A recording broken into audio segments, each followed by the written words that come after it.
Ladies and gentlemen, boys and girls, welcome to It's a Woke World.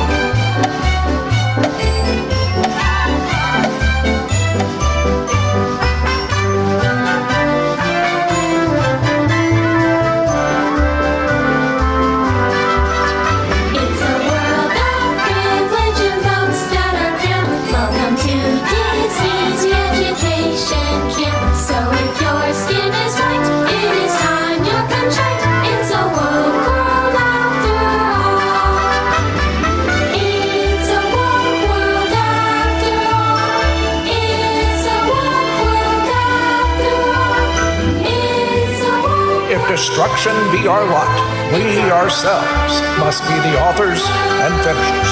It's a world of power, a world of fears, and we work long days to make souvenirs. All the millions of down and the weakers aside, it's a woke world after all.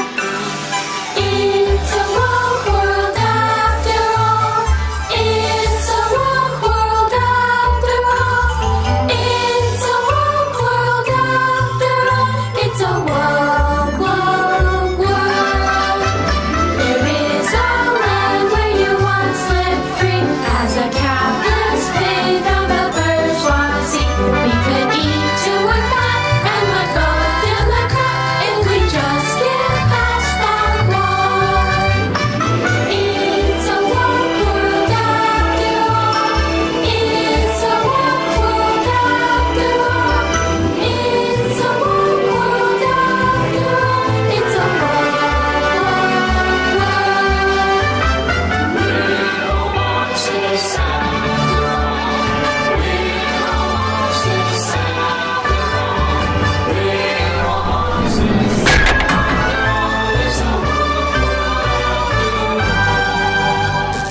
Call them all a bunch of communists, and I believe they are.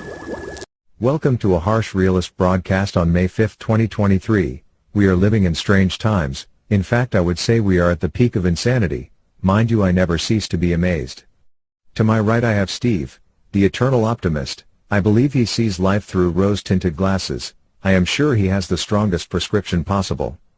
To my left I have VI. While he is so laid back, I am surprised he has not brought his couch. Opposite me we have Wise William, who will give his thoughts on the current state of affairs. Behind Wise William we have Sad Bob. Hey Sad Bob, give us a smile. I have tried for years to get this guy to smile. Never mind, one day maybe. At the bar we have our Tracy. Most of the time she is hammered, not a care in the world. Behind me I have Phil Stinton. He is a prepper and is always planning for the worst. To the right of Wise William, we have Woke Wendy, a young lady who has, shall we say, a different outlook to myself. To the right of Woke Wendy we have Dilly Tran, who identifies as something different on a regular basis. Will be interesting to see what it is today. Okay, Woke Wendy, could you introduce yourself? First of all, Tony, what gives you the right to call me a young lady? There you go, you are making assumptions about me. You should be ashamed of yourself. Listen to me, I shall now educate you. First of all, I want to acknowledge the land where we are situated was traditionally occupied by the Sammamish, Duwamish, the Snoqualmie, the Muckleshoot, the Snohomish, the Tulalip, and other Coast Salish people since time immemorial. The people that are still here are continuing to honor and bring to light their ancient heritage. My name is Wendy. I am a Caucasian person with dark brown hair. I weigh 60 kilograms. My pronouns are they, them. I am wearing a white top, gray trousers, and a brown scarf. Wow, Wendy, you are such a patriotic American. Steve, you imbecile, how dare you use the word American? Don't you know Stanford University consider that harmful, and would prefer you to use the term U.S. citizen? Thank you, Wendy. Dilly Tran, can you please introduce yourself? My name is Dilly Tran. On a Monday I identify as he, him. On a Tuesday she, her. On a Wednesday they, them. On a Thursday niche, Heiser. On a Friday z, her. On a Saturday z, Zaire. On a Sunday I am in bed all day. However, you will be in big trouble if you misgender me. We are here to stay, and there is nothing you can do about it. We have the law on our side. Corporations have to comply with the Corporate Equality Index. You have been warned. Hey bud, light, up, you crazy guy. So, you want to play games? Okay, I identify as a trans woman, as I feel rather fruity and somewhat nutty, sorry, but you are off your rocker. It appears that we are at peak insanity, but maybe there is more lunacy to come. So, how have we come to this? Normally the authorities can easily identify lunatics and deal with them appropriately, however the elite seem to be promoting this nonsense. Have you ever thought why? Don't get me wrong, I do believe in live and let live, but I draw a line when the authorities bend over backwards to support this lunacy. So, why do the authorities allow this madness to happen? Surely, they must understand that wokeness has poisoned our society, therefore, there must be an ulterior motive. In my opinion, fractional reserve banking in the Western countries has been abused and there is now too much public and private debt, it cannot be paid off, they are desperately trying to inflate their way out of it, which in turn reduces our standard of living as wage increases simply cannot match the inflation rate. The elite know that there is going to be major hardship ahead and need to address the problem. The elite want us to be weak and divided and therefore pit us against each other. This will make it easier for them to control us.